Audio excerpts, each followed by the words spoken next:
बिस्मिल्लाहिर्रहमानिर्रहीम।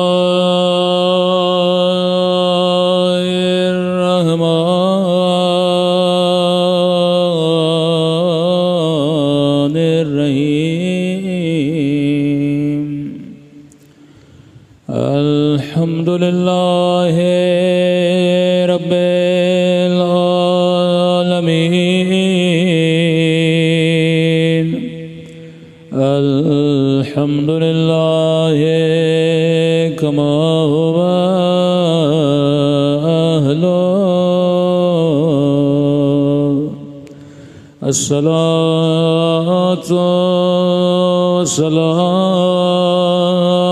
वस्सलामु अला सय्यिदिल मुरसलीन व खातमिन नबिय्यीन अबिल क़ासिम मुहम्मद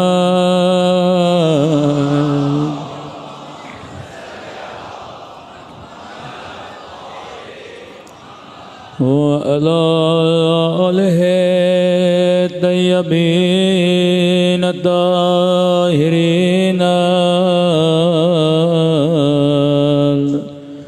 मासूमीन।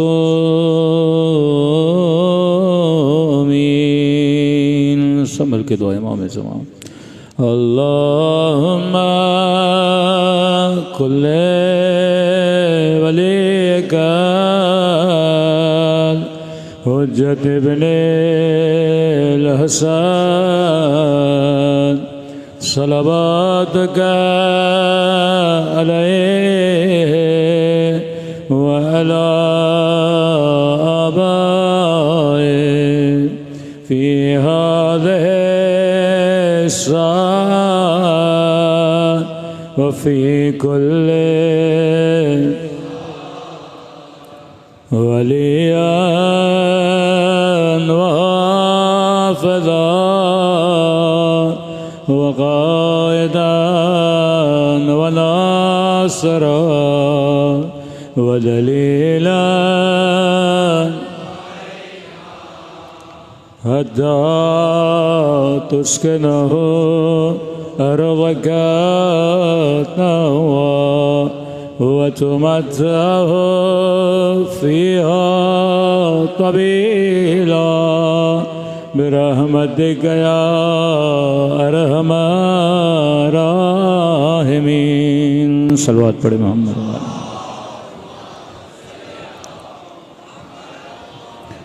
बिस्मिल्लाहिर्रहमानिर्रहीम। रब्बि इश्रह ली सदरी व यस्सिर ली अमरी वहलुल उक़दतम मिन लिसानी यफ़क़हू क़ौली। अम्मा बाद फ़क़त क़ाल सुब्हानहु व तआला फ़ी मुहकम किताबिह बिस्मिल्लाहिर्रहमानिर्रहीम वल अस्र इन्नल इंसाना लफ़ी खुस्र इल्लल्लज़ीना आमनू व अमिलुस सालिहात। सलवात पढ़े मोहम्मद व आले मोहम्मद।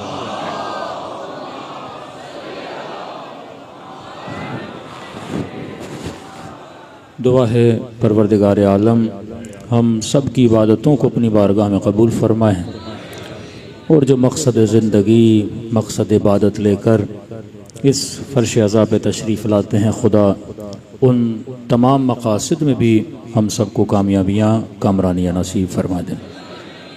मुसलसल आपकी खिदमत में अर्ज़ कर रहे हैं कि ये मकतब जिसे मकतबे शियाए इस्ना अशर बोला जाता है कि 12 इमामी।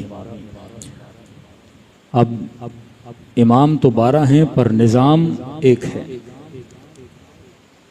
कि जब इमाम हसन ने सुलह की तो लोग इमाम हुसैन के पास गए कि आप क़याम करिए हम आपका साथ देंगे।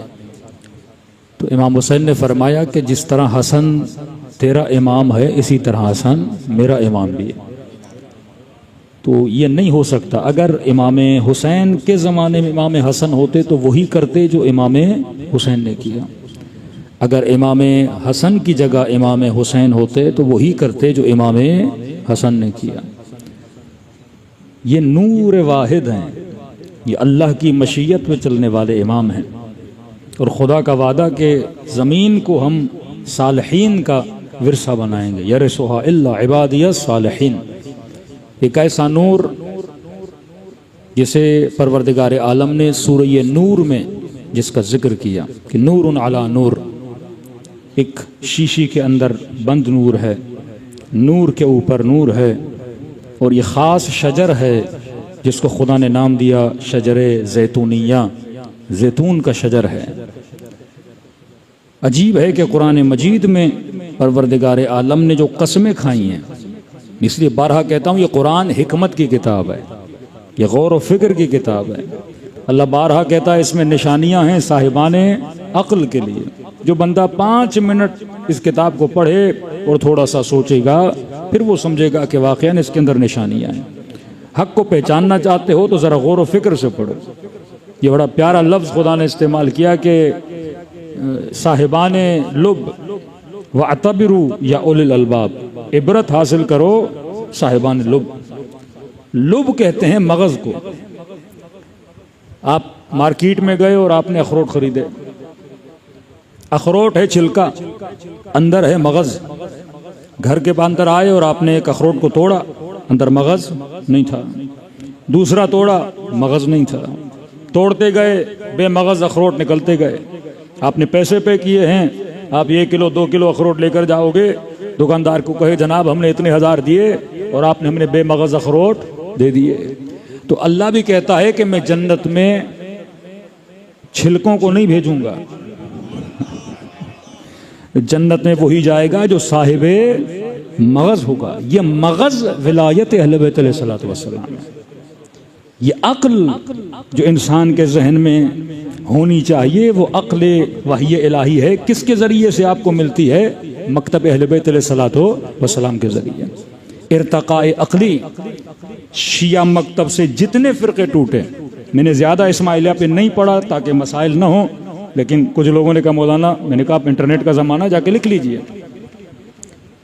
सलाहुद्दीन अय्यूबी ने जब अटैक किया तो इनकी हुकूमतें ख़त्म हुई, लेकिन ये जो भी काम करते थे वो किसके खाते में जाते थे? शिया के खाते में। कहते आप कौन है? कहते हम शिया हैं। इराक के अंदर जो कत्ल गारतें की, कौन है? हम शिया हैं। इतने फ़िरक़े बने, इतने दाई बने, जगह जगह गए, किसके नाम पे ख़त्म हुआ? सारा शियत के नाम पे ख़त्म हुआ। नस्लों के अंदर बच्चे पैदा होते थे, इनके दाई मुबल्लिग आते थे, बच्चों के अकायद को चुरा के लेकर चले जाते थे। इन्होंने नेटवर्क ऑफ अहलुल बैत से बहुत फ़ायदा लिया। वो नेटवर्क जिसके अंदर निज़ाम खुम्स था, लेकिन ये बड़े मुनज़्ज़म तरीके से चले। मासूम फरमाते हैं अगर गलत आदमी भी बड़े तरीके से चल रहा है, उसके काम की भी क्या किया करो? तारीफ़ किया करो। जो नज़्म, जो ज़ब्त इनके अंदर मौजूद था और आज तक मौजूद है। हमारे यहाँ एक साले मुज्तहिद की इताअत कोई नहीं करता। पता भी है नमाजी है, नमाज शब पढ़ने वाला है, ज़िंदगी में कभी झूठ नहीं बोला। लोग 10 बातें करते हैं, जनाब हम इसकी इताअत क्यों करें? और वहाँ पे जिनको इमाम बनाया जाता है, पूरी दुनिया को पता है कि कोई शराब भी पीता है, कोई फासिक भी है, पता नहीं क्या है क्या नहीं है, लेकिन इताअत आपको नजर आती है।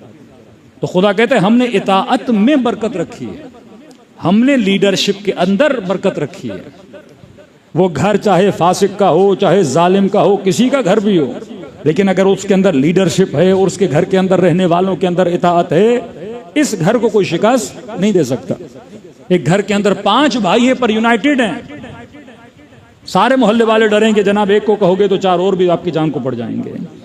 जिसके अंदर यूनिटी हो, जिसको के अंदर इत्तेहाद हो, आप मुख्तलिफ अक़वाम को तोड़ सकते हो अगर उनके अंदर लीडरशिपों की इताअत ना हो।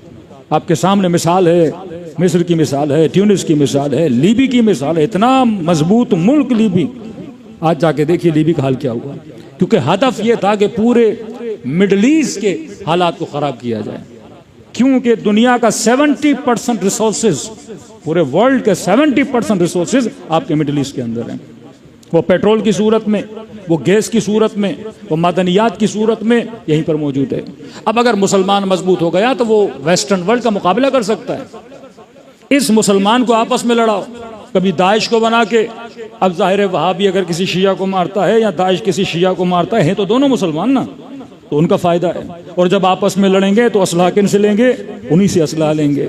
और जब मुल्कों के हालात ख़राब होंगे तो यहाँ की मादनियात कौन लेकर जाएगा? वो लेकर जाएगा। इसी पाकिस्तान में, बलूचिस्तान में मिलियंस बल्कि बिलियंस ऑफ डॉलर का सोना, यहाँ पे गोल्ड, यहाँ पे कोयला, सब कुछ है। आप जाके देखिए कंपनियां कौन सी यहाँ पे आ रही हैं, ऑस्ट्रेलियन कंपनियां हैं, अमेरिकन कंपनियां हैं। अभी हम उनकी मिन्नतें कर रहे हैं कि जनाब हमारे पास इतने रिसोर्सेज हैं, आप आइए इन्वेस्ट करिए, पैसा लेकर चले जाइए। चाइनीज़ कंपनियां यहाँ पे आ रही हैं। पूरे अफ्रीका के हालात को बिगाड़ा गया। आज अफ्रीका किन के हाथ में है? चाइनीज़ के हाथ में है। पहले फ्रेंच के हाथ में था, पोर्चुगीज़ के हाथ में था, मुख्तलिफ इटालियंस के हाथ में था।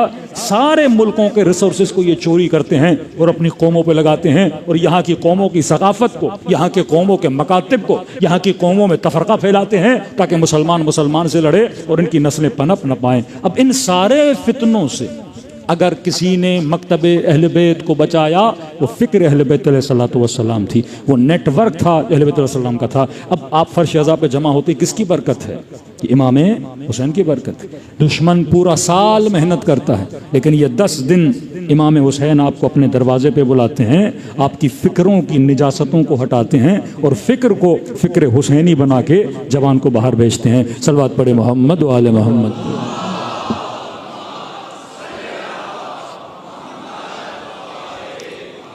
वो आज एक एक जवान की छठे इमाम तरबियत करते थे। एक एक जवान, छोटा छोटा मसला होता था जवानों को, छठे इमाम के पास जाते थे, बिल्कुल जुज़ी मसाइल।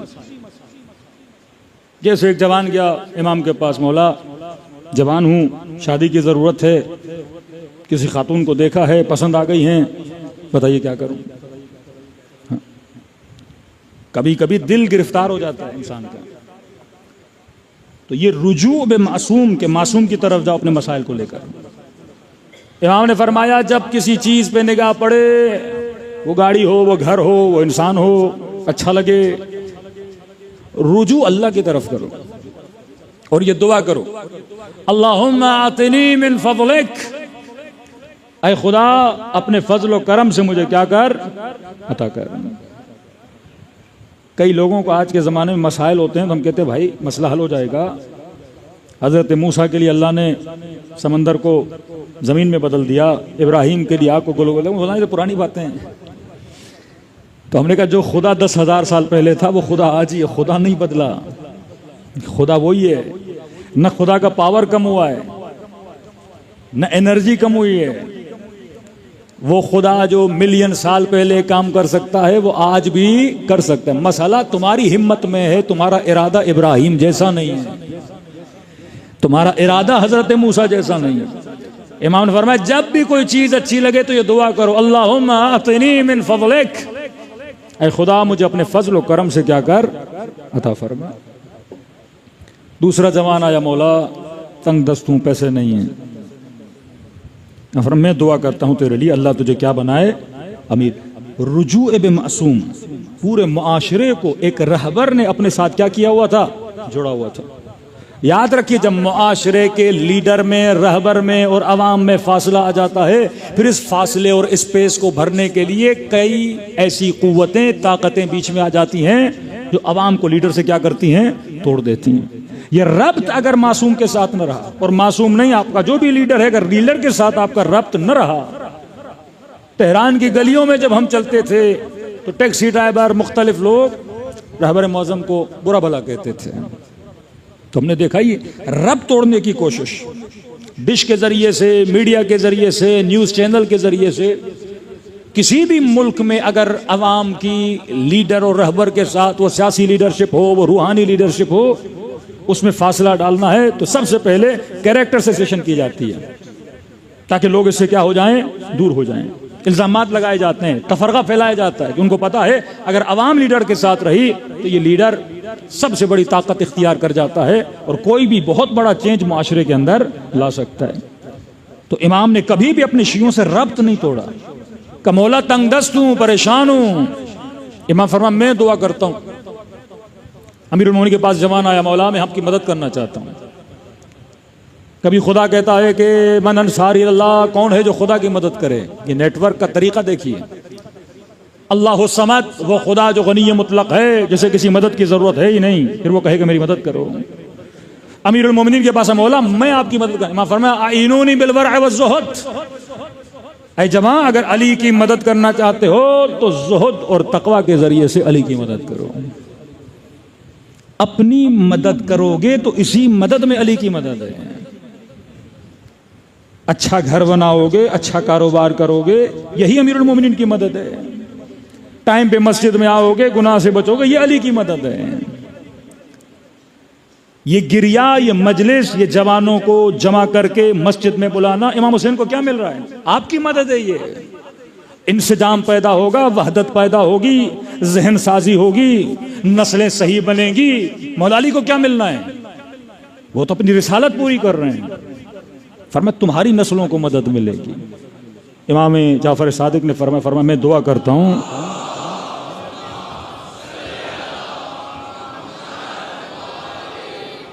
फरमाए जवाब मैं दुआ करता हूं, तो अल्लाह पे भरोसा कर, वरा इख्तियार कर, मदद हो जाएगी। कहते बस इमाम की महफिल से बाहर निकला, गली से गुजरा, तो क्या देखा कि जमीन पे एक पर्स पड़ा हुआ था। पर्स उठाया, खोला, देखा कि उसके अंदर 700 दिरहम पड़े हुए हैं। इसने कहा इतनी जल्दी मदद हो गई। यहां इमाम के पास गया और बाहर निकला और जमीन पे पर्स मिला। लेकिन साहिब हिकमत बनो, आपको पैसों की जरूरत हो, बाहर निकले, पर्स मिले 50 लाख हो, तो आप तो कहेंगे बस मजलिस इमाम हुसैन में गए थे, अल्लाह ने दिलाया है, सीधा घर और बैंक में डाल दिया। नहीं, इमाम ने साथ में कहा था तकवा, वरा, जुहद, तवक्कुल बर खुदा का। पर्स उठाया, आप सोचने का किसका है, क्या है? एक पाई इसके जेब में नहीं, मोहताज, गरीब। इंसान का ईमान यहां डगमगा जाता है। अब क्या करूं? तो लाख अच्छी नसीहतें खुद को करता है, अल्लाह ने दिया है, वो जब जिसको चाहे छप्पड़ फाड़ के दे, पर्स अल्लाह नहीं भेजा होगा, जमीन पे पड़ा हुआ है। अब ये सारे वसवसे, ये सारी चीजें मेरे जहन में आ रही हैं। चलता जा रहा हूं, बाजार में पहुंचा तो शोर मचा हुआ है। क्या हुआ, क्या हुआ? कोई बंदा बेहोश पड़ा हुआ है। भाई क्यों बेहोश हुआ? पानी लगाओ जगह। क्या हुआ? का मैं ताजिर हूं, मदीने में तिजारत करने आया, पैसा मेरा गिर गया है। बड़ी रकम है, 700 दीनार थे। तो इस जवान आगे बढ़ा, का कितने थे पैसे? का 700। किसके अंदर थे? का हिमियान कपड़े का कोई पर्स है, उसके अंदर। कलर कैसा था? का ऐसा। कभी इसे पानी पिलाओ, का परेशान होने की जरूरत नहीं, तुम्हारा पैसा अच्छे बंदे को मिला है। ये इसी पर्स के अंदर है, 700 मैंने एक पाई भी नहीं उठाई। किसने शुक्रिया अदा किया, पैसा लिया। इसने इनाम के तौर पे, बड़ा मुनसिफ था, इनाम के तौर पे 700 में से 70 इसे दिए उसने। का कोई और होता तो लेके चला जाता। ये भी अच्छी रविश है। अगर कोई जवान, अगर कोई बंदा अच्छा काम करे, कम से कम इनाम तो दो।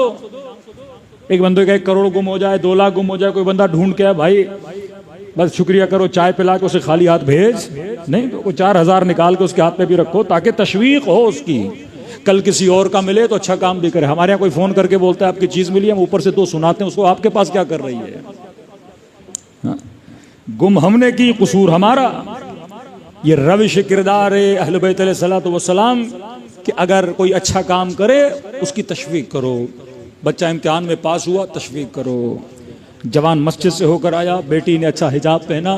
इसी मुआशरे में 10 ऐसे बदबख्त हैं, अगर कोई हिजाब करता है तो उसे टोकते हैं, इतनी कम एज में तुम कंजर्वेटिव हो, तुम ये हो। ये आपका काम है, फैमिलीज का काम है, रिश्तेदारों का काम है। अगर कोई जवान बच्ची अच्छा काम कर रही है तो फैमिली क्या करे? उसे मुशव्विक बने, बारिकल्लाह फीक बोले उसे कि माशाल्लाह आप कितने अच्छे लग रहे हो, आपने कितना अच्छा काम किया। जितना अप्रिशिएट करोगे। निज़ाम जुल्म वो नेटवर्क जो अहले बैत का नेटवर्क नहीं है, वो दीनदार लोगों के हौसलों को पस्त करता है। अहले बैत का नेटवर्क दीनदार लोगों के हौसलों को क्या करता है? बुलंद करता है। ये तशवीक है ना कि अगर एक आंसू इमाम हुसैन पे बहाओगे, पूरी जहन्नुम की आग बुझ जाती है।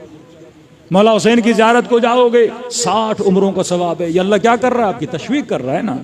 सुबह नमाज पढ़ोगे तो अल्लाह इतना सवाब देगा, इतने फरिश्ते तुम्हारे लिए बन जाते हैं। एक जिक्र करोगे, जन्नत में 1000 दरख्त बन जाते हैं। ये तशवीक इलाही है। अगर अच्छा काम करोगे तो खुदा तुझे नाम देता है। इसने 700 के बदले में इसे 70 दिए। ये बड़ा खुश हुआ, दौड़ा दौड़ा छठे इमाम की खिदमत में आया। इमाम ने इसके माथे का बोसा लिया, कहा मौला देखिए आपने दुआ की, मुझे 70 दिरहम मिल गए।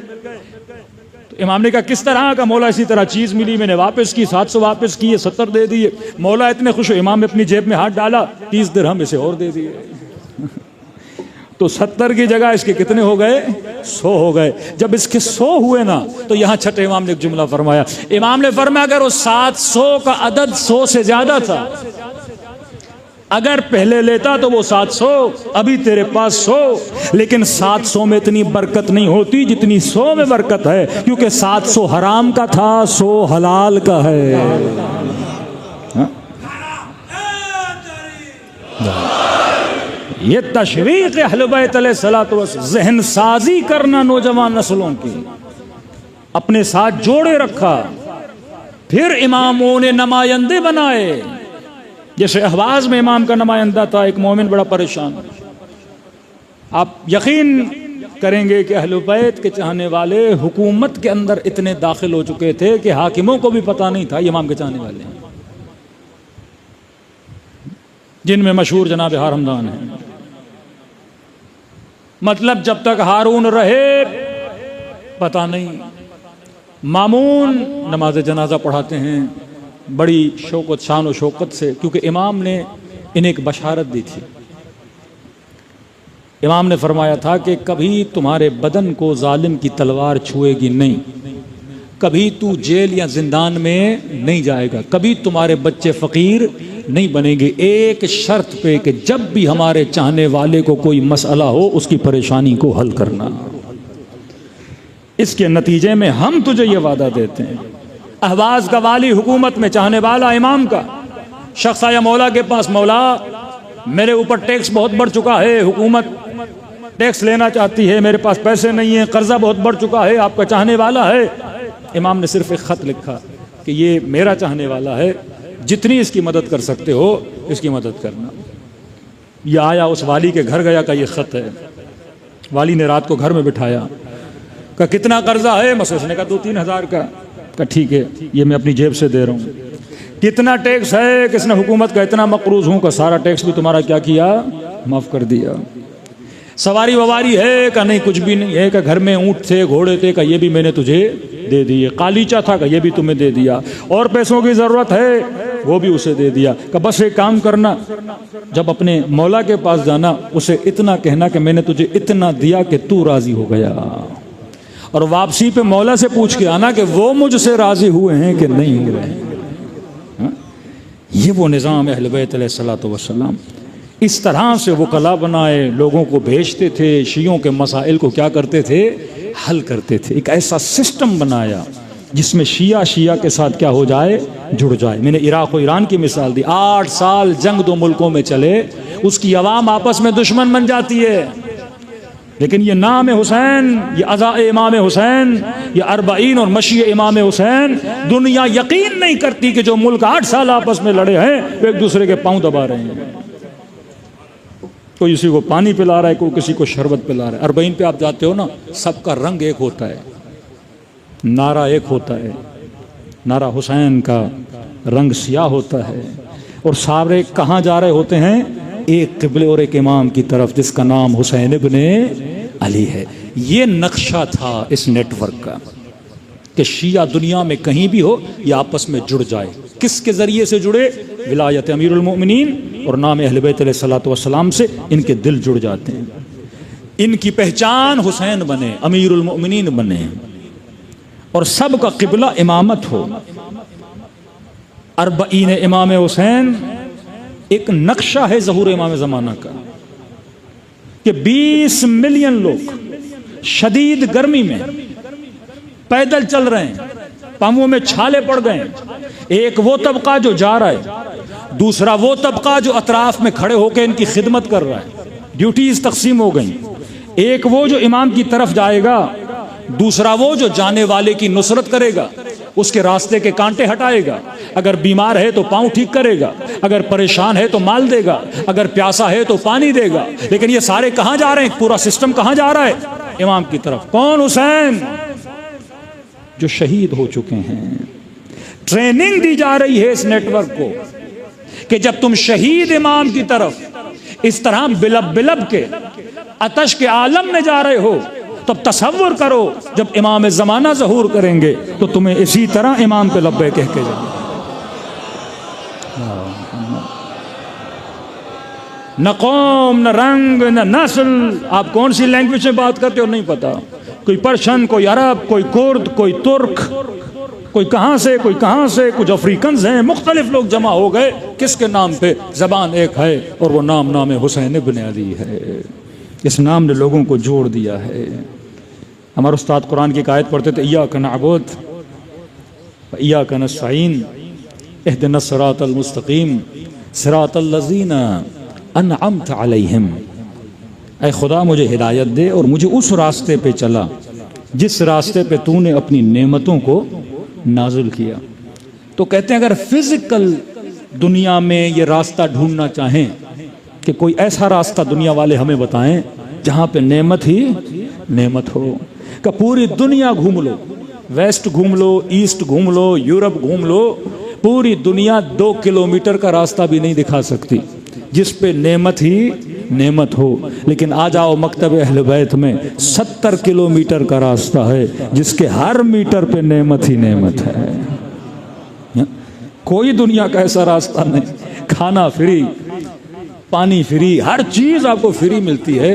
अरबईन में कहाँ दुनिया में इतनी सखावत, इतना ईसार मिलता है। ये नतीजा है इमाम हुसैन के जिक्र का, इस नेटवर्क का, कि यहाँ मुअल्लिफतुल क़ुलूब है। अहले बैत ने आपके दिलों को क्या कर दिया है? आपस में जोड़ दिया है। अब इतना पावर आपके पास है। लेकिन कल की मजलिस में मैंने आपकी खिदमत में अर्ज़ किया, ये तब होगा जब हमारे अंदर वाहिद लीडरशिप पैदा होगी, जिसकी ट्रेनिंग आपको नमाज में दी जाती है।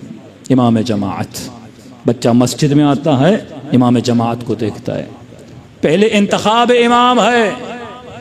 जब इमाम का इंतखाब कर लिया और कहा अल्लाहु अकबर, अब जो इमाम कहेगा तू करेगा, जो रहबर कहेगा तू करेगा।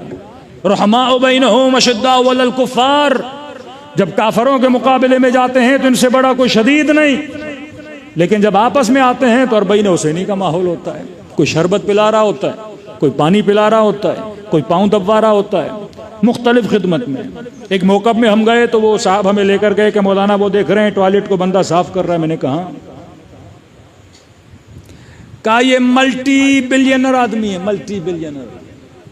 शायद इसने गाड़ी का दरवाज़ा भी कभी खुद न खोला हो।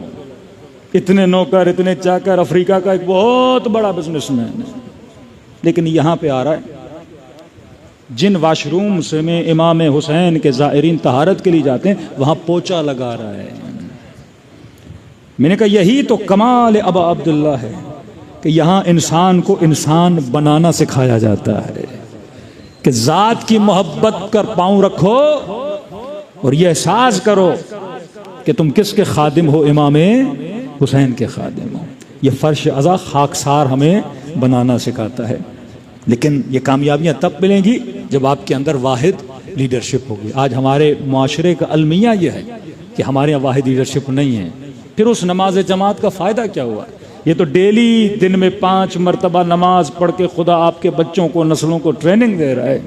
तो मैंने मिसाल दी थी कि अगर 20,000 या 10,000 की जमात खड़ी है और इमाम कह रहे हैं अल्लाहु अकबर, जमात वाले जमात में हैं, एक बंदा दूर से आता है तो हुक्म यह है अगर इमाम जमात के कानों तक आवाज जाती है, दूर से दौड़ता हुआ कह रहा है या अल्लाह या अल्लाह, इमाम साहब रुक जाओ, मैंने जमात में शरीक होना है। तो इस पर है कि रुकू के जिक्र को क्या करे? लंबा करे। ये ड्यूटी ऑफ रहबर है, किसी मुआशरे के रहबर की ड्यूटी है कि 20,000 को खड़ा कर देगा उस एक की वजह से, ताकि ये क्या हो जाए? शामिल हो जाए और ये काफिला एक साथ चले। जब आपके अंदर नज़्म आता है तो आपके अंदर खूबसूरती पैदा होती है। दुश्मन इसी नज़्म को तोड़ना चाहता है। कभी नौजवान पाकिस्तान की तारीख़ पढ़ लें, आपकी लीडरशिप को किस तरह तोड़ा गया। मैं कभी खुल के बात करता हूँ, आजकल नहीं करता, काफ़ी लोग नाराज़ हो जाते हैं। लेकिन इबरत लेनी है ना। हम जब तक अपनी गलतियों से इबरत नहीं लेंगे, ये मसले का इलाज तो नहीं है कि मौलाना जिक्र न किया जाए, मामलात को दबाया जाए। भाई फिर बच्चे सीखेंगे कैसे? नस्लों को पता कैसे चलेगा? कुरान बार बार कहता है वातबिरू वातबिरू। खुदा अपने नबी पे गैरत नहीं खा रहा कि अगर हजरत आदम ने जन्नत में फल खा लिया तो खुदा कहता है फल खाया, मैंने सजा भी दी, मैंने जन्नत से निकाला। भाई रब की दरबार में कोई माफी नहीं है गलती की। गलती की है तो क्या करो? इबरत हासिल करो। वातबिरू या उलुल अलबाब। उम्मत गलती करेगी। इमाम हुसैन ने कहा मेरे साथ चलोगे तो शहीद हो जाओगे, मुसलमात में से अगर हुसैन का साथ दोगे शहीद हो जाओगे। लेकिन फरमाया अगर मेरे साथ नहीं चलोगे तो हुसैन के बाद खुश भी नहीं रहोगे। ये मत समझो कि करबला में मेरे बच्चों को शहीद किया जा रहा है, तुम्हारे बच्चे बच जाएंगे। वाक़े हर्रा में 2000 के करीब फर्जंदान असहाब रसूल को मदीने में मारा गया। 4000 के करीब नाजायज बच्चे पैदा हुए जो रेप वहां पे हुआ उन खवातीन के साथ। किस कदर वाक़े हर्रा को जब आप पढ़ेंगे पर यजीद ने कितना जुल्म किया। चंद सालों के बाद हज्जाज इब्न यूसुफ जैसा बंदा कूफे का हाकिम बन जाता है। अगर इलाही सुन्नतों को पामाल करोगे और इमाम की बात को नहीं मानोगे फिर वो खमियाजा भी भुगतना पड़ता है। यही हज्जाज इब्न यूसुफ इतना खून बहाया कूफियों का कि वो शख्स कहता है कि मस्जिद में लोगों को जमा किया, दरवाजे बंद करके उन सबके गले काटे और मस्जिद कूफा की जमीन से खून ऐसे बह रहा था जैसे पानी से जमीन बहता है। यही बनु उमय्या जिनका तख्त नीचे गिरा, बनु अब्बास जब इनके ऊपर हाकिम हुए 2000 के करीब बनु उमय्या के अफराद को मारा। इसने कालीन पे इनके कटे हुए सरों को रखा। अब्दुल मलिक मरवान के जनाजे को कब्र से निकाल के इन्होंने जलाया। इनकी नस्लें दरबेदर हो गईं। इमाम हुसैन पहले कह चुके थे अगर निज़ाम जुल्म के मुकाबले में खड़े होगे तो तुम्हारी नस्लें बचेंगी, अगर खड़ी नहीं होगे तबाह बर्बाद हो जाओगे। लोग तरसते थे अमीरुल मोमिनीन हुकूमत के बाद। 4 साल अमीरुल मोमिनीन ने हुकूमत की, 4.5 साल, लेकिन ये कूफी तरसते थे कि हमें अली जैसा हाकिम चाहिए कि किसी यहूदी खातून के पांव से खलखाल उतारा जाए तो मौला फरमाते हैं मौत आनी चाहिए किसी को ये सुन के कि अली की हुकूमत में ऐसा जुल्म हो जाए। तब जब इमाम रजा खुरासान से गुजरते हैं, अजीब तारीख कहती है 20,000 से 60,000 तक लोग इमाम रजा के इस्तकबाल के लिए खड़े हैं। और रवा मिन आले मोहम्मद, लोग कहते थे हमें अगर चाहिए तो आले मोहम्मद से चाहिए, हम राजी तब होंगे जब हाकिम आले मोहम्मद से होगा। ये कैसा मुआशरा, एक वो मुआशरा जो इमाम हुसैन की मदद नहीं कर रहा। अपने 170 असहाब के साथ इमाम हुसैन शहीद हो जाते हैं। ये कौन सी तरक्की इस नेटवर्क ने दी कि हाकिम मजबूर होता है इमाम रजा को वली अहद बनाने के लिए। 60,000 के करीब लोग आते हैं। वो हदीस ला इलाहा इल्लल्लाह हिस्नी फमन दखल हिस्नी अमिन मिन अज़ाबी, इस हदीस को लिखने सबसे ज्यादा रावी इस हदीस के हैं, जिस हदीस का लक़ब ही सिलसिलतुज़ ज़हब है, जिसका सिलसिला सोने का सिलसिला, क्योंकि इमाम फरमाते मैंने अपने बाबा से बीच में कोई भी गैर मासूम रावी नहीं है। ये हदीस नकल 60,000 लोग ईरान से निकल आते हैं अहले बैत के इस्तक़बाल के लिए। ये अचानक क्या मौजिज़ा हुआ कि इस आलम में लोग आशिक और गर्विदा हो गए अहले बैत अलैहिस्सलातु वस्सलाम के। ये वो निज़ाम था जो अहले बैत ने दिया, जिस निज़ाम में जुल्म के खिलाफ खड़ा होना, अदल के लिए अपनी आवाज़ को बुलंद करना, जो निज़ाम खुम्स आपको दिया, इकोनॉमिकल सिस्टम दिया, और का शिया कहीं भी रहे उन पर लाजिम है, उन पर वाजिब है कि वो अपने लिए कोई लीडरशिप का इंतखाब करें। ऐनहू जैसे नमाज जमात पढ़ते हैं, किसी को लीडर बनाते हैं, वो आपकी तरफ से बात करता है, यहाँ लीडर बनाओ, वो तुम्हारी तरफ से बात करेगा। जब तक तुम्हारे अंदर लीडरशिप नहीं है तुम कभी भी इस नेटवर्क को तरक्की और परवान नहीं चढ़ा सकते। सलवात पढ़े मोहम्मद व आले मोहम्मद।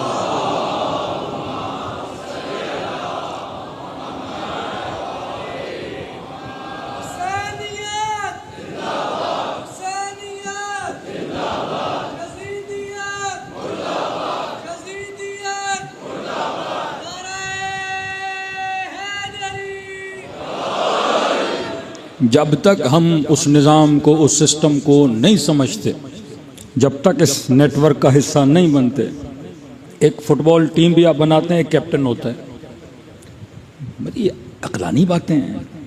क्रिकेट टीम बनाते हो, कैप्टन होता है।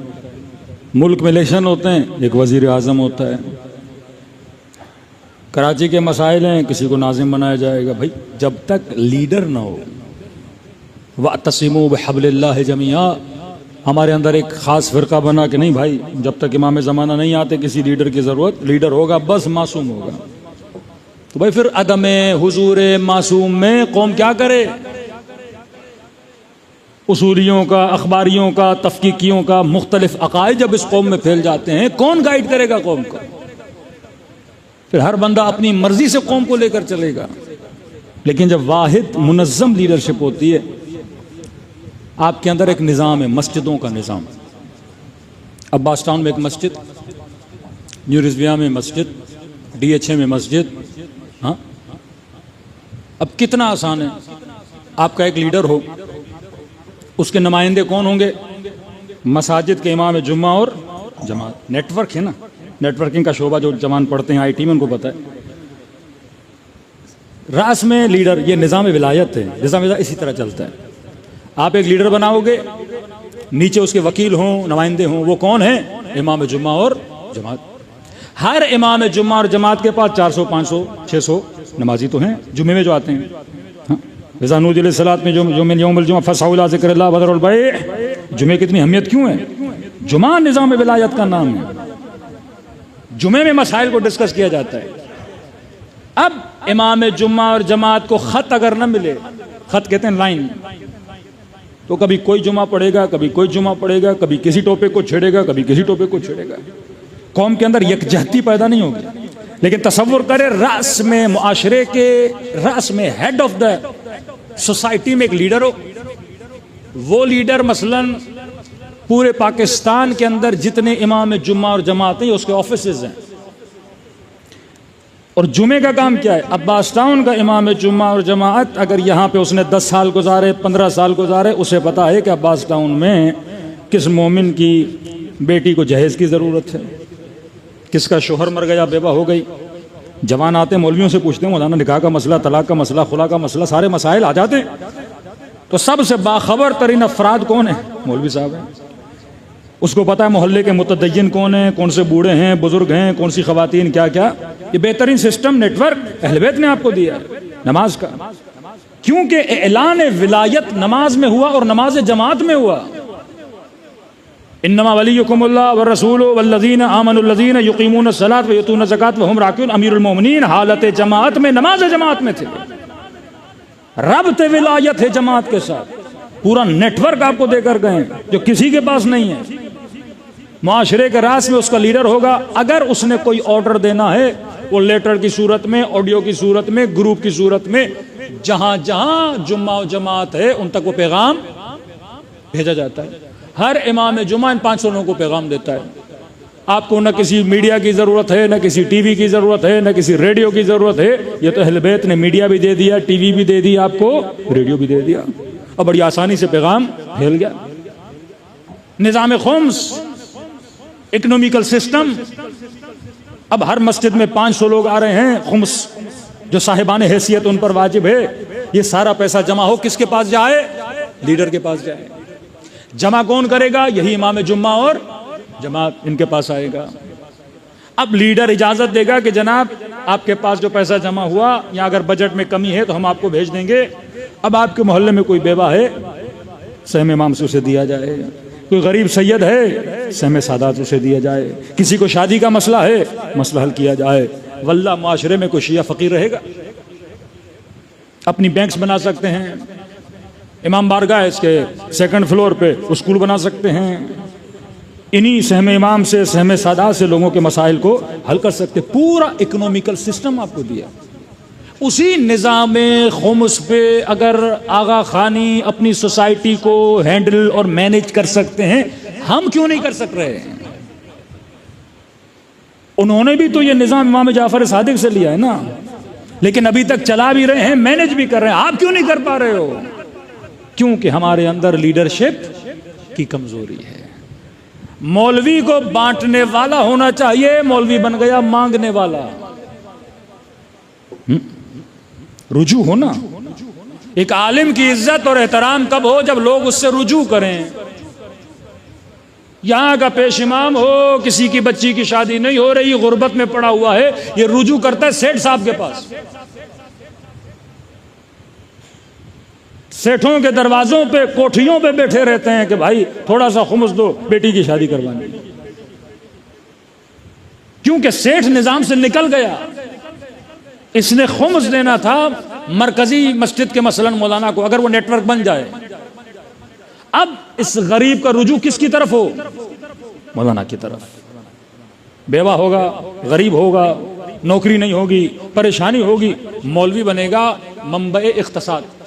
इसके पास एक बजट होगा। आप इस इलाके के हैं, कितने शिया हैं? भाई 1 करोड़ आपका बजट है। 1 करोड़ किसकी जेब से आएगा? तो वही तुजार हुजार हैं जो यही सिस्टम 7वें इमाम के ज़माने में था। द ऑर्गेनाइजेशन ऑफ लॉ, सबसे ज्यादा वकील बनाए 7वें इमाम ने, सारा पैसा 7वें इमाम के पास आता था। फिर इमाम ने हर शहर में अपना वकील रखा था, फिर वो वहां के शियों के मसाइल को हल करता था। बसरे का वाकया है, 2 शियों में आपस में झगड़ा हुआ 700 दिरहम की वजह से। झगड़ा था दामाद में और ससुर में। इसने अपनी बेटी दी थी, बहरहाल वो बेटी मर गई, उसका पैसा शोहर को मिला, बाप ने का पैसा मेरा है, बेटी मरी है तो मुझे भी हिस्सा दो। इनमें झगड़ा हुआ, 700 दिरहम का मकरूज बना कोई। इमाम का वकील इन दोनों में सुलह करवाता है। सुलह किस तरह करवाता है? हाँ भाई क्या मसला है? कि इतने दिरहम का मसला है, का पैसों की वजह से आपस में लड़ रहे अहल बैत के चाहने वाले। का मैं करता हूं, अपनी जेब से तुम्हें पैसे देता हूं, तुम्हारे मसले को हल करता हूं। इन्होंने 700 दिरहम इनको दिए, का एक शर्त पे दे रहा हूं कि बाहर जब यहां से निकलोगे तो अपने इख्तलाफ को लोगों के दरमियान फैलाओगे नहीं। ये बदनामी है कि लोग कहें 2 शिया पैसे की वजह से आपस में लड़ रहे हैं, पैसे की वजह से खुद को कोर्ट में जेलों में घसीट रहे हैं, पैसों की वजह से एक दूसरे पे FIRs कटवा रहे हैं। का मैं पैसे देता हूं साहिब, ऐसे मैं पैसे देता हूं, मसले को हल करो, बाहर निकल के एक दूसरे के खिलाफ कोई बात नहीं करना। इन्होंने वादा किया, जब निकलने वाले थे इन्हें बुलाया, का देखिए पैसे मेरे नहीं थे, जाफर सादिक के पैसे हैं। सल्लल्लाहु अलैहि वसल्लम। अपने वकीलों को मासूम ने पैसे तक दिए हुए थे कि 2 शिया आपस में लड़े। ये सहम इमाम कहाँ काम आता है? इन्हीं मसाइल में, गरीबों के मसाइल, बेवाओं के मसाइल में। अब जिस कौम के पास इतना मजबूत इकोनॉमिकल सिस्टम हो, उसमें फ़कीर नहीं होना चाहिए। जिस सहम इमाम का आधा सैयदों का हक है, उस मुआशरे में गरीब सैयद नहीं होना चाहिए। पर यहाँ हैं, बेवाएं भी हैं, राशन के लिए परेशान है, क्योंकि आप उस नेटवर्क से क्या हो गए हो, बाहर निकल गए हो। वो इलेक्शन के मसाइल हों, वो शिया मिसिंग पर्सन का मसला हो, वो जेलों का मसला हो, वो पाराचनार का मसला हो, वो बम और धमाकों का मसला हो, वो आपकी जानों और नामूस का मसला हो, वो जब ज़ियारत पे जाते हैं बॉर्डर के मसले हो, वो आपकी इज्जत नफ्स का मसला हो। ये सारे मसाइल सॉल्व हो सकते हैं अगर आपके अंदर एक वाहिद लीडरशिप हो और इमाम जुमा और जमाआत को उस लीडरशिप के अंदर लाया जाए। आप सारा पैगाम फैला भी सकते हो, कौम को यकजहत भी कर सकते हो, और एक हरकत के साथ चलोगे, फिर दुनिया की कोई भी ताकत आपकी इस मोशन को, आपकी इस हरकत को, आपकी इस मोटिवेशन को रोक नहीं सकती। ये निज़ाम अहले बैत था जिसके ज़रिए से वो लोगों को एक दूसरे जोड़ना चाहते थे। अब हम अहले बैत को मानते तो हैं, लेकिन उस निज़ाम से बाहर निकल गए हैं। अहले बैत को मानते तो हैं, लेकिन उस नेटवर्क को हमने, उसकी नेटवर्क की जड़ों को हमने मजबूत नहीं किया। सलवात पढ़े मोहम्मद व आले मोहम्मद।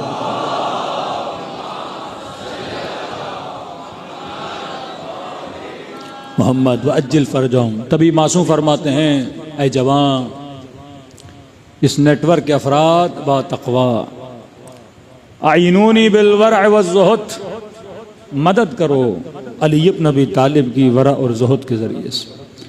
बहुत प्यारा जुमला मौलाना नहजुल बलागा में गालिबन फरमाते मन अस्लह बैनहु व बैन अल्लाह, जो अपने दरमियाँ और अल्लाह के दरमियाँ के ताल्लुक़ को सही कर दे। अनबन होती है ना लोगों की, भाई भाई से नहीं बन रहा, बहन बहन से नहीं बन रही। एक अनबन है बंदे और अल्लाह की, अपने और अल्लाह के रिश्ते को सही कर दे, अपने मामलात खुदा के साथ सीधे कर दे, तो अल्लाह तुम्हारे मामलात लोगों के साथ सीधे कर देगा। फिर कहा तू अपनी आखिरत को सीधा कर दे, खुदा तुम्हारी दुनिया को सीधा कर देगा। तो अल्लाह के साथ मामला कर, अल्लाह के साथ रिश्ता सही कर, खुदा तुम्हारा रिश्ता दुनिया वालों के साथ सही कर देगा। तो अपनी आखिरत को सही कर, खुदा तुम्हारी दुनिया को क्या करेगा, सही कर देगा। मतलब तवक्कुल बरज़ात परवरदिगार आलम। सुल्तान महमूद गजनवी बादशाह गुजरा है बहुत बड़ा, ईरान को फतह किया, पाकिस्तान को फतह किया, बेदीन बादशाह था। तो ये जब अपने महल में जाता था तो इसके महल के बाहर 2 फ़कीर बैठते थे। एक फ़कीर बहुत चापलूस था, दूसरा फ़कीर बड़ा अल्लाह का जिक्र करने वाला था। तो जैसे सुल्तान महमूद गुजरते थे, ये चापलूस फ़कीर, उसकी इतनी तारीफ़ें कि सुल्तान महमूद को खुदा से भी 2 कदम आगे बढ़ा देता था। फिर बादशाह को अच्छा लगता था, इसको 4 अशरफियाँ दे दी, 4 पैसे दे दिए। वो दूसरा फ़कीर था, वो कोई तारीफ़ वारीफ़ नहीं करता था, वो बस अल्लाह का जिक्र करता था। तो इसने कहा बदबख्त तू भी 4 तारीफें कर ले, 4 सिक्के तुझे भी मिल जाएंगे। इसने कहा नहीं, देने वाली ज़ात रब्बुल आलमीन की है, ये बंदों से मुझे क्या मिलेगा, मैं अल्लाह की तारीफ करता हूँ। तो वो हमेशा इसको टोकता था। तो किसी ने सुल्तान महमूद को बताया कि जनाब ये फ़कीर आपकी बड़ी तारीफ करता है। वो कहता है सुल्तान महमूद कौन होता है देने वाला? ज़ात देने वाली किसकी? अल्लाह की, और जहां से चाहे अल्लाह अता कर सकता है। वो चाहे तो मूसा को फिरौन के घर में पाल दे, वो चाहे तो इब्राहिम के लिए आग को गुलगुजार बना दे, ये अल्लाह की मर्जी है। सुल्तान महमूद का अच्छा, इसका ये है कि सुल्तान महमूद कौन होता है। अब मैं इसे बताता हूँ रिज्क देने वाला कौन है, रोजी देने वाला कौन है, सुल्तान महमूद है। अपने बोरची को कहा है कि मुर्गा तैयार करो, काटो वाटो, अच्छा सा मुर्ग बनाओ। उसने मुर्ग बनाया और मुर्गा तैयार हुआ। का इसके मुर्गे के अंदर 5, 6, 8, 10 अशरफियाँ सिक्के डाल दो, पैसे डाल दो, और जाकर उस चापलूस फ़कीर को दो, ताकि ये खाए और पैसे निकलें और उसको पता चले कि देने वाला कौन है, सुल्तान महमूद है। तो ये लेकर आया और उस फ़कीर को दिया। वो चापलूस बड़ा था, तो जब फ़कीर को दे के चला गया तो इससे पहले कि फ़कीर के पास मुर्गा है, उससे पहले उसको कोई चरगा देकर गया था। फ़कीर आदमी था तो कोई और अच्छी ग़ज़ा देकर वो खा पी के उसका पेट वेट भरा हुआ था। इसने कहा भाई मेरा आज पेट भरा हुआ है। दूसरे फ़कीर को कहा कि ये तू खा ले। और उसने जब मुर्गा खाना शुरू किया तो सारी अशरफियाँ उसके हिस्से में आई। तो हंस को उसको कहने लगा कि अल्लाह की मर्जी है, जिसे चाहे जहाँ से रिज़्क़ अता करे। तू अल्लाह के साथ अपना मामला सही कर, खुदा तेरे मामलात को, दुनिया के अंदर जितने मसाइल हैं उन्हें खुदा खुद सही करता है। तू अल्लाह की ज़ात पे भरोसा कर, फिर खुदा देख तेरे मामलात को कैसे सीधा करता है।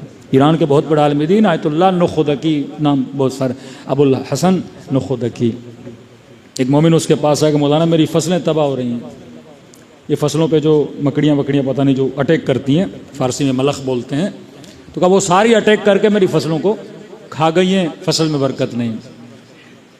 इन्होंने कहा शिया अली क्या फसल से ज़कात देते हो? खनी आज तक नहीं दी। कह इंश्योर कर अपनी फसलों को ज़कात से, तो आज वादा कर ज़कात देगा, बरकत का ज़िम्मेदार मैं खुद हूँ। इन्होंने कागज़ दिया, उसमें बिस्मिल्लाह लिखा कर जाकर अपनी फसलों के बीच में रख दे। कहते रखा था, अगले दिन वो सारे जो थे उन्होंने फिर फसलों पे हमला किया। लेकिन अजीब ये था कि जब वो हमला करते हैं तो वो गंदम को खाते हैं, लेकिन इन्होंने जब हमला किया तो फसल के नीचे जो गंदी फसलें हैं जिसको आप घास बोलते हैं, उनको इन्होंने खाना शुरू कर दिया। कहते उस वक्त मैंने कहा सुभान अल्लाह, अल्लाह की मर्जी है, वो चाहे तो इन्हीं छोटे छोटे हशरात से फसल को तबाह भी कर सकता है और चाहे तो फसल को बरकत भी अता कर सकता है। हाँ, अल्लाह की मर्जी है। अबाबील की चोंचों में छोटे से पत्थर, अबरहा के इतने बड़े लश्कर को खुदा तबाह कर सकता है। असल है भरोसा। करबला हमें सिखाती है कि रब की ज़ात पर यकीन होना चाहिए। ये यकीन अबा अब्दुल्लाह हुसैन था। इमाम ज़ैनुल आबिदीन का खुतबा, 2 खुतबे इमाम ने दिए यजीद के दरबार में।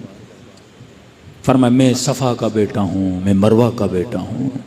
शामी फसाहत इमाम ज़ैनुल आबिदीन को देख के ज़ारो क़तार रोने लगे। जब अज़ानें आई तो कहा यजीद ये बता, जिस मोहम्मद का नाम ले रहे हो तेरा नाना था या मेरा नाना था? वो लहजे ज़ैनब के हाथों में रस्सियाँ, लेकिन अल्लाह की ज़ात पे यकीन इतना कि यजीद खुदा पे डाल रहा था कि ज़ैनब तेरे साथ जो किया तेरे रब ने किया। फरमाया मा रअयतु इल्ला जमीला, ज़ैनब ने खुदा से हुस्न के अलावा कुछ भी नहीं देखा। का आधी रात का वक्त था, इमाम ज़ैनुल आबिदीन की आंख खुली। क्या देखा? पुप्पी ज़ैनब बैठ के नमाज पढ़ रही हैं।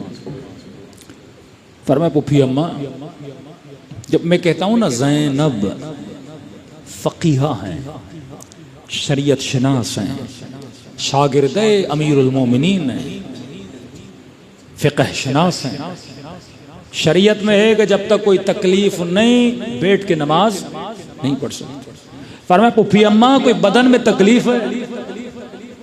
मैंने पूरे सफर में भूख में प्यास में रस्सियां बंधी थी, पर आपको मैंने बैठते हुए नमाज पढ़ते हुए नहीं देखा। फरमाया सज्जाद मेरे लाल, जिंदान में खाना बहुत कम आता है। मैं खाना बच्चों में तकसीम करती हूँ। अब बदन में ताकत नहीं कि मैं खड़े होकर नमाज पढ़ूं। ये रब्त नमाज और रब्त विलायत है। इतने ताजियाने मारे गए कि बदन पे पड़ा लिबास बदन के जख्मों से मिल चुका। ये है आशिकान परवरदिगार आलम। ये सुफ्रे हुसैन इब्न अली है। आओ इस सुफ्रे से जो रिज्क लेना है वो उठाओ, दिलों को करबला ले जाएं। मिडनाइट का वक्त है, नीमे शब कहते हैं, बड़ी रूहानियत का वक्त होता है। मलाइकतुल्लाह नाजिल होते हैं, दिल परवरदिगार आलम से जुड़ जाता है। इससे मजबूत रब्त क्या होगा कि हम हुसैन के ज़रिए से खुदा से जुड़ें। ऐसे सलाम करें जैसे ज़ैनब ने भाई को किया, जैसे सकीना ने अपने बाबा को किया। अस्सलाम अला हुसैन व अला अली इब्न व अला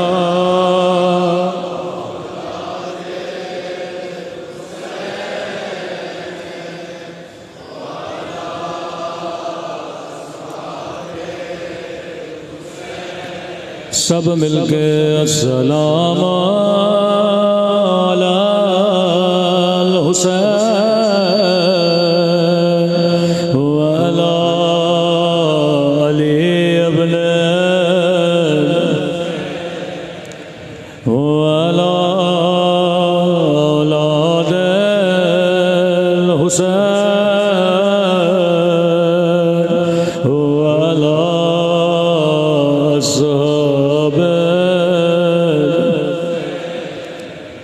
मेरा सलाम हो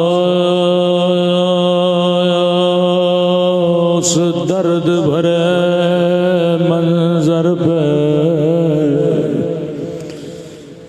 जब ज़ैनब की नजर हुसैन के पामाल बदन पे पड़ी।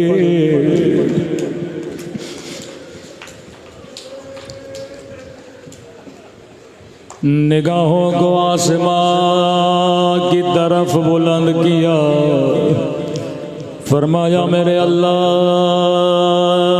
मेरा हुसैन इस काबिल तो न था कि उसके बदन पे घोड़े दौड़ाए जाए।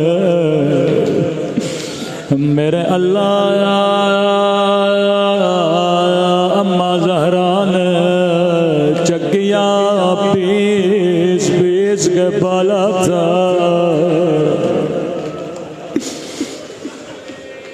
अल्लाह किसी बहन का भाई का पामाल लाशा न दिखाए। लक़ब शरीकतुल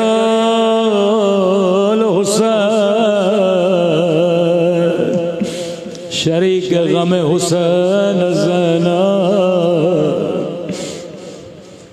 हर बीवी को दिलासा देने वाली ज़ैनब, जलते हुए खैमों से अपनी पीठ पे बीमार इमाम को उठाने वाले ज़ैनब,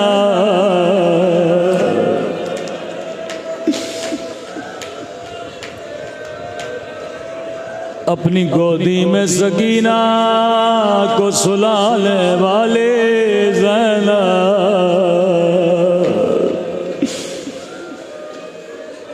सब्र अयूब जैसा सब्र बीबी ज़ैनब का।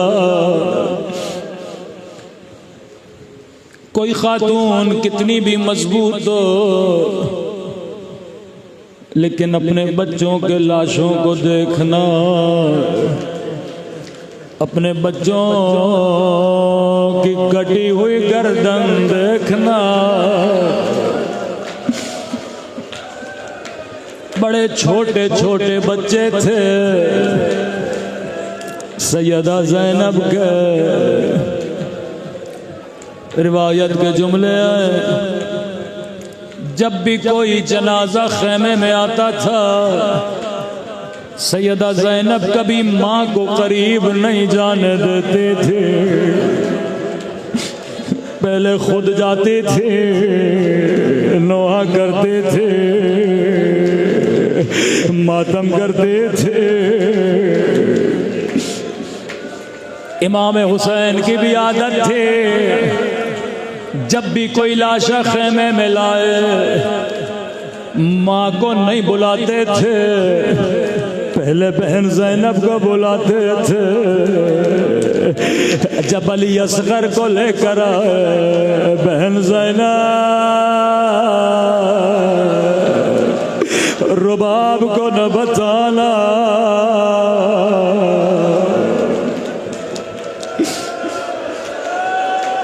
कासिम का लाशा लेकर आए, अम्मा फिजा बहन ज़ैनब को बुलाना, लेकिन इसकी माँ को न बताना।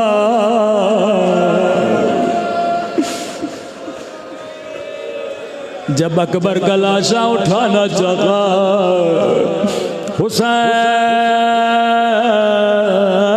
की कमर जवाब दे गए।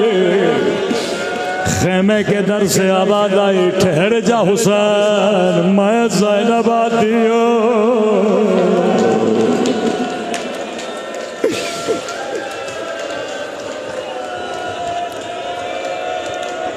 बड़ी मजलूमा बीबी है,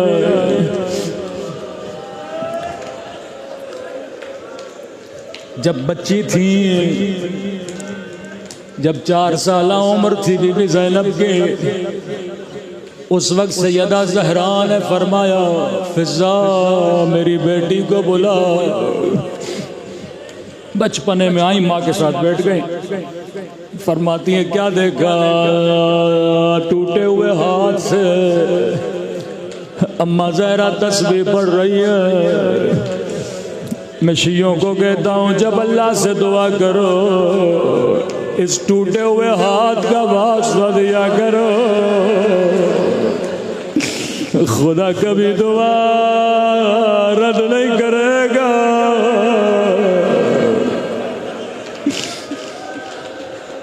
बच्ची को बिठाया, ज़ैनब कुछ वसीयतें करना चाहती हो?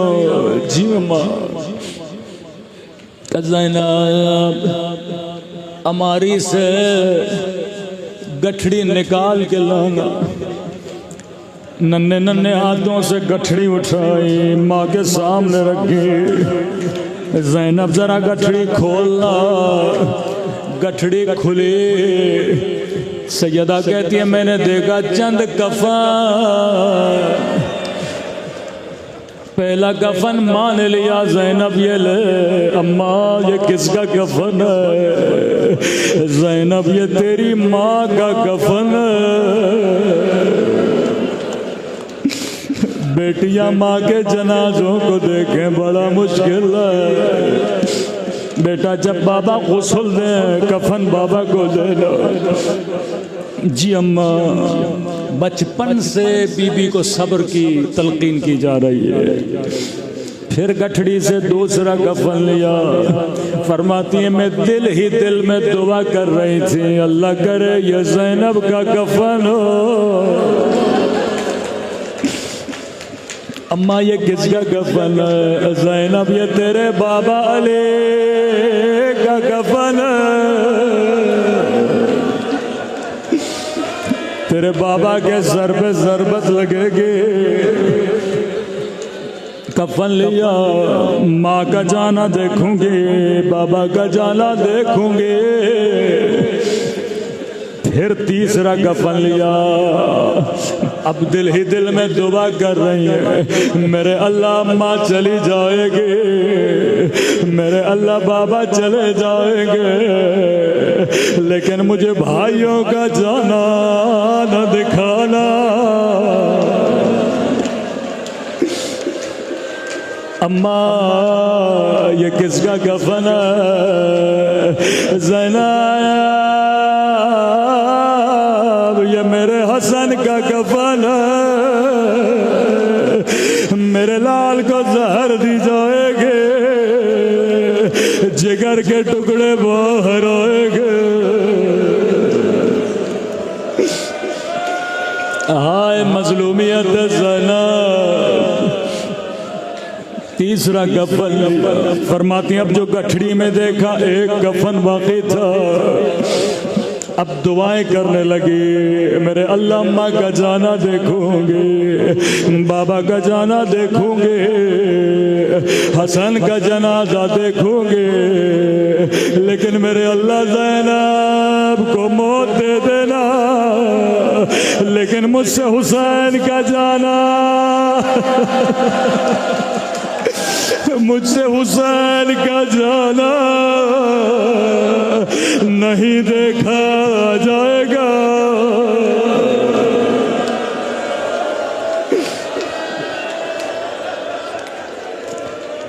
अम्मा ये चौथा कफन किसका है?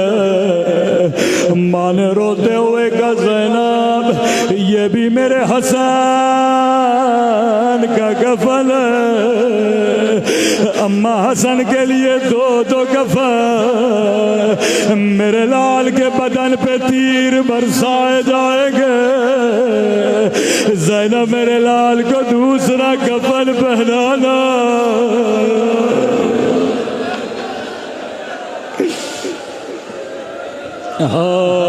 हाय गुर्बत ज़ैनब। फरमाती हैं मुसीबत की घड़ियां थी, लेकिन दिल ही दिल में कहा अल्हम्दुलिल्लाह, ऐ खुदा तेरा शुक्र है अम्मा ने हुसैन का कफन नहीं दिया। इसका मतलब मैं ज़ैनब मर जाऊंगे, लेकिन हुसैन का जाना न देखूंगे। इतना सोचना था, कहा ज़ैनब वो कुर्ता लाना।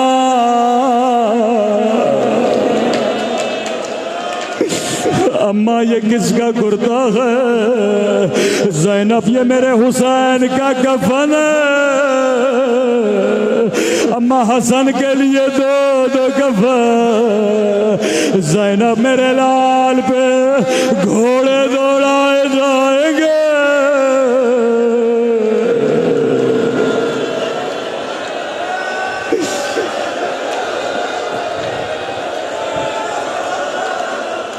मेरा लाल बेकफन मारा जाएगा। हाय सब्र ज़ैनब। अकबर का लाश आया, अकबर पे गिरिया किया, कासिम के लाशे पे रोए, लेकिन फिजा कहती हैं खेमे में दो नन्हे लाश आए, अकबर पे रोने वाली कहीं नजर नहीं आए, कासिम पे रोने वाले कहीं नजर नहीं आए। खेमे में कहीं क्या देखा? ज़ैनब का सर सजदे में है, कह रही अल्हम्दुलिल्लाह, ऐ खुदा तेरा शुक्र है तूने ज़ैनब की कुर्बानी कबूल के।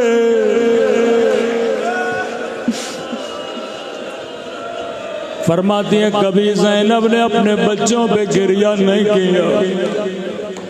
काफिला कूफे गया, शाम का बाजार आया, कभी अकबर के सर को देखते रोती थी। लोगों जिसने रसूल की ज़ियारत करनी है वो मेरे अकबर की ज़ियारत कर ले।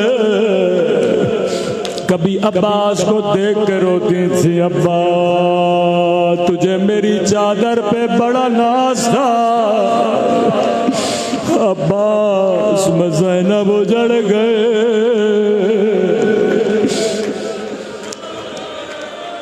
कहते हैं जब रिहाई का वक्त करीब आया, जिंदान शाम में कटे हुए सर लाए गए। हुसैन का सर आया, ज़ैनब ने दौड़े दौड़े अपने सीने से लगाया। अकबर का सर आया, अकबर की माँ ने गोदी में लिया। कासिम का सर आया, कासिम की माँ ने गोद में लिया। फिजा कहती हैं दो नन्ही सी गर्दने, सर लाने वाला इंतजार में था, अभी माँ आएगी सरों को लेगी। लेकिन ज़ैनब कभी अकबर पे रोए, कभी कासिम पे रोए। सर लाने वाले ने कहा क्या इन सरों की माँ मर गई है?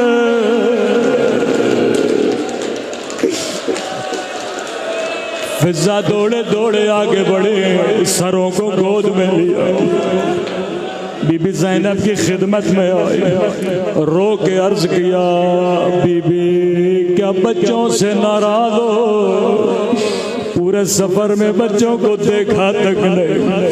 अर्ज किया अम्मा फिजा मैं ज़ैनब हूँ, मैं अली की बेटी हूँ। ज़ैनब जो एक मर्तबा दे दे फिर वापस नहीं लेते।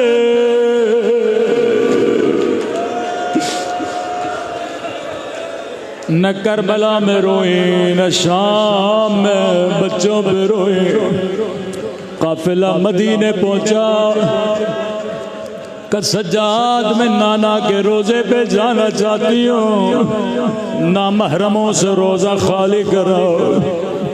अजब मंजर था, जैसे नाना के रोजे में गई, निगाहें नाना की कब्र पे पड़ी। बड़ी हसरत से कहा नाना नाना मुझे पहचानो, मैं तेरी ज़ैनब हूँ। नाना बड़ी दूर से आई हो, पूछोगे नहीं ज़ैनब क्या लाई हो? यहाँ कदम आगे बढ़े, कलाइयों से कपड़ा हटाया, नाना की कब्र पे रखा। नाना शिमर ने मुझे तालियां मारे, नाना तेरी उम्मत ने मेरी चादर छीने।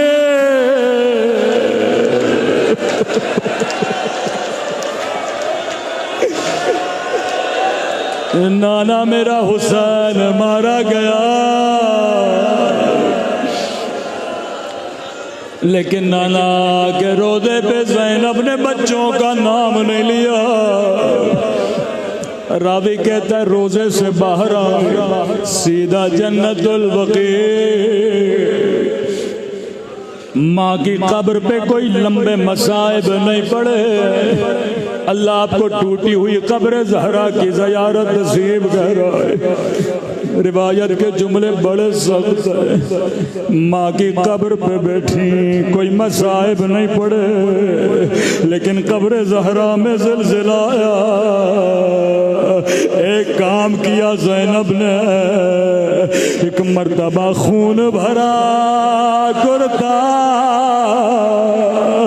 अम्मा की कब्र पे रखा। अजब नहीं आवाज आई, ज़ैनब कुर्ता हटा, माँ से बर्दाश्त नहीं होता। रोकेगा अम्मा तू कुर्ता देख नहीं पा रहे, मैंने 70 कदमों से व शिमरु जालिसुन अला सदरे।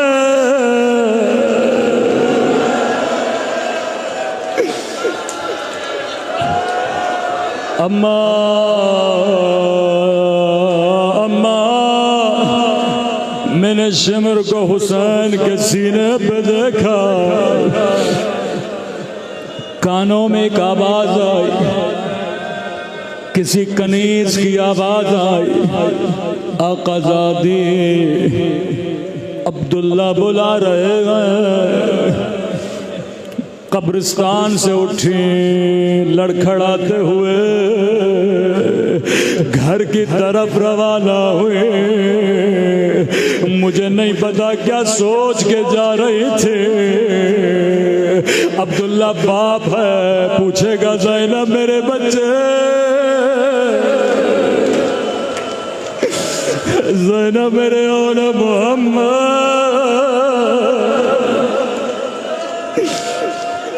कहते हैं जैसे घर का दरवाजा खुला, अब्दुल्ला सहन में बैठे थे, निगाह बीबी पे पड़े, फौरन सर को झुकाया, कहने लगे बूढ़ी खातून रुक जा, मेरी ज़ौजा घर में नहीं है। कहने लगी अब्दुल्ला तूने नहीं पहचाना, अब्दुल्ला अना ज़ैनब, ओ मेरा हुसैन मारा गया, ओ मेरा अब्बास मारा गया, ओ मेरा अली अकबर मारा गया।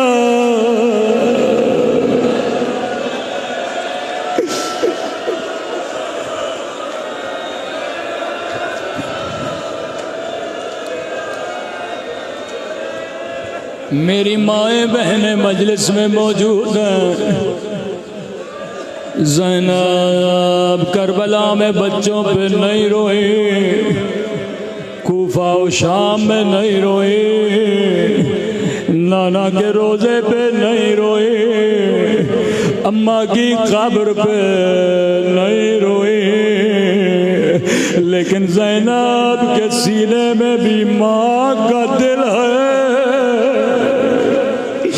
एक मर्तबा घर के सहन पे निगाह पड़े, ज़ैनब को दो छोटे बच्चे याद आ गए, कभी सहन में खेला करते थे। खामोश आगे बढ़े, कमरे का दरवाजा खोला, क्या देखा जमीन पे दो मुसल्ले, मुसल्लों को सीने से लगाया, रोकर का ओलो मोहम्मद तेरी माँ का दिल नहीं लगता, खुदा जब बच्चे न रहे तो ज़ैनब को भी उठा ले।